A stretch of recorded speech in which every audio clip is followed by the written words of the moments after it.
Hello everyone, welcome to EIST 6110 Instructional Design Course Orientation video. Before I give you an overview of the course, let me tell you a little bit about myself. My name is Aisha Sadaf. I am an Assistant Professor of Learning Design and Technology in the Department of Educational Leadership.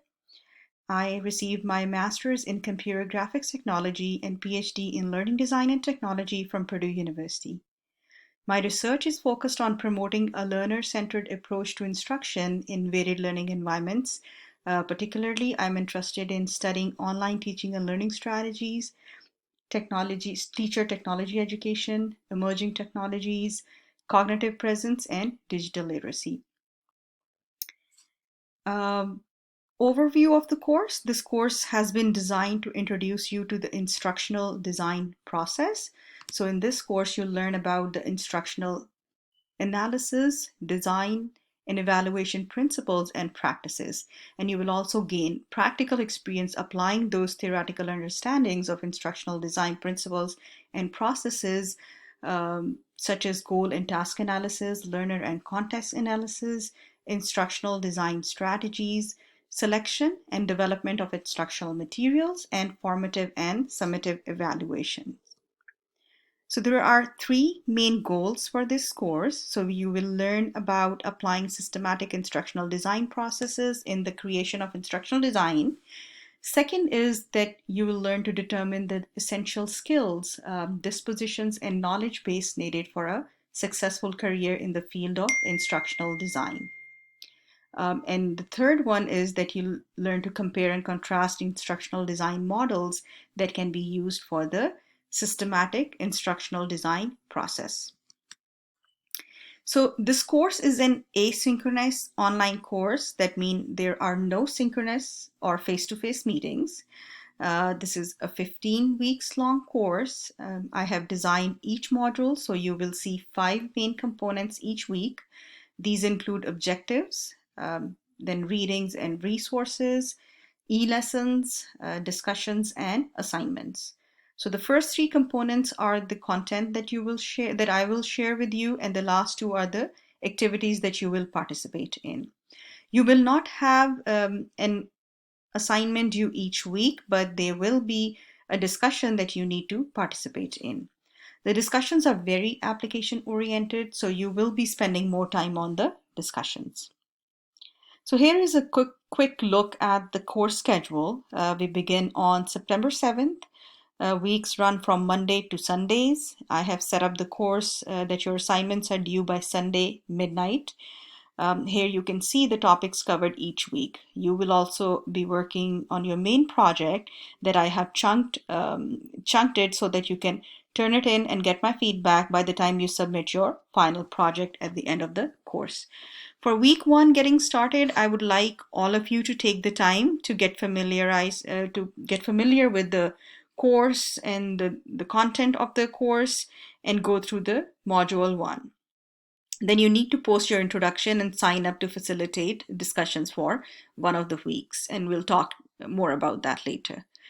As I said, you will be working on your project in chunks with 6 different parts, starting from problem statement all the way to the evaluation.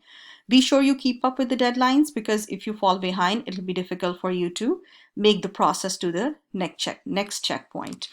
There are other graded activities other than the main project. There is an introduction, which is for 10 points.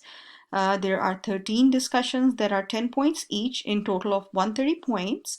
Then discussion facilitation and summary will be for 10 points. And finally, your self-reflection on your own learning at the end of the course is for 10 points. Discussion, as I mentioned, is the main course activity, since the course is entirely online and we don't have any synchronous meetings or face-to-face interactions. This course relies heavily on each student's ongoing participation in the discussions. Your discussion will be graded based on the discussion rubric, which looks at the quality, responsiveness, and moving the discussion forward. Be sure to review the discussion rubric to meet the grading requirements in the course. Discussion 1 is an introduction discussion, and for discussion 2 to 14, I have decided to do 3 groups. Since we have 30 students in class, so it'll be easier to discuss topics in smaller groups. You will also be signing up to facilitate one of the discussions of your choice of topic.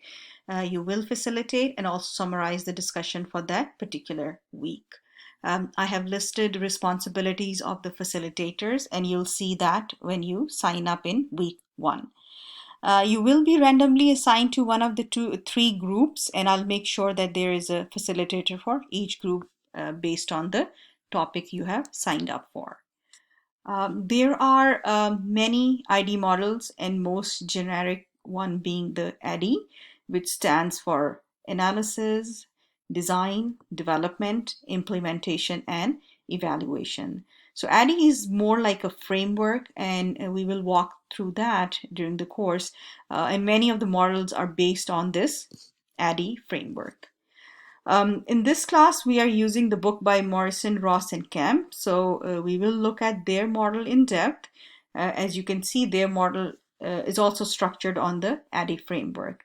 And some of their steps are for analysis, some of the steps are for design, some of them are for development, some of them are for implementation, and so on. You can access our course from Canvas by going to canvas.uncc.edu. Once you log into the course, you will see the course homepage. This is the screenshot of the homepage. I have set it up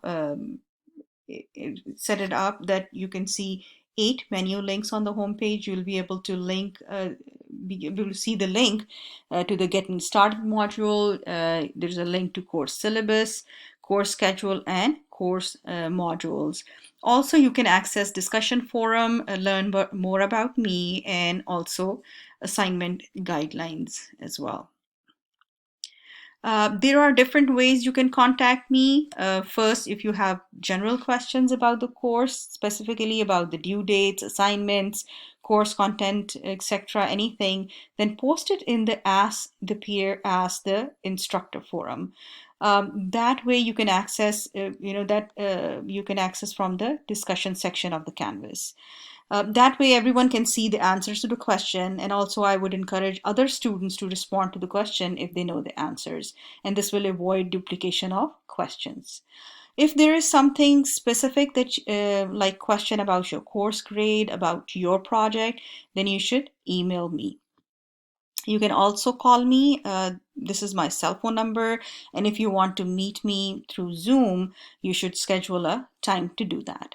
I have my office hours on every Monday and Tuesday from 1:30 to 2:30 p.m.